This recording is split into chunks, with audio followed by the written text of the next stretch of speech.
કડી તાલુકાના અગોલ ગામમાં hit and રનની ઘટના. બેફામ બની ગાડી ચલાવતા ફોર વ્હીલર ગાડી ચલાવતા નબીરા ઉપર અંકુશ ક્યારે? આવા બેફામ ચલાવતા વાહનો ઉપર અંકુશ ક્યારે આવશે તેની આમ નાગરિકમાં ચર્ચાનો વિષય બનેલ છે. આ ઘટના એક્સિડન્ટની ઘટના કડી ગોવિંદપુરા રોડ ઉપર બનવા પામી હતી. તેમાં એક વ્યક્તિનું સ્થળ ઉપર મૃત્યુ થયું હતું.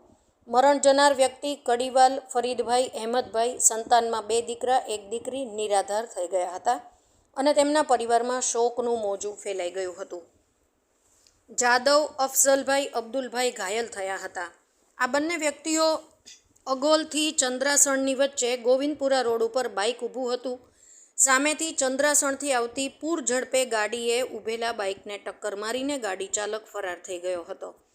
બાઇક ચાલક અગોલના રહેવાસી હતા અને જૂના કાટમાળના લાકડાના વેપારી હતા. જોકે એક્સિડન્ટ થતાં આજુબાજુના વ્યક્તિઓ અને રોડ ઉપરથી પસાર થતા વાહન ચાલકો આવી ગયા હતા. બંનેને સારવાર કડી ભાગ્યોદય હોસ્પિટલમાં દાખલ કરવામાં આવ્યા હતા. એમાં એક ઈસમનું મૃત્યુ નીપજ્યું હતું, જ્યારે બીજા વ્યક્તિને ગંભીર ઈજાઓ પહોંચી હતી. આ ઘટનાની જાણ થતાં પોલીસ ઘટના સ્થળે પહોંચી અને કાયદેસરની કાર્યવાહી કરી હતી. ગાડી નંબર GJ01RB1972 અને બાઇક નંબર GJ02EB3961 છે. કહેવાય છે ને કે નજર હટી તો દુર્ઘટના ઘટી.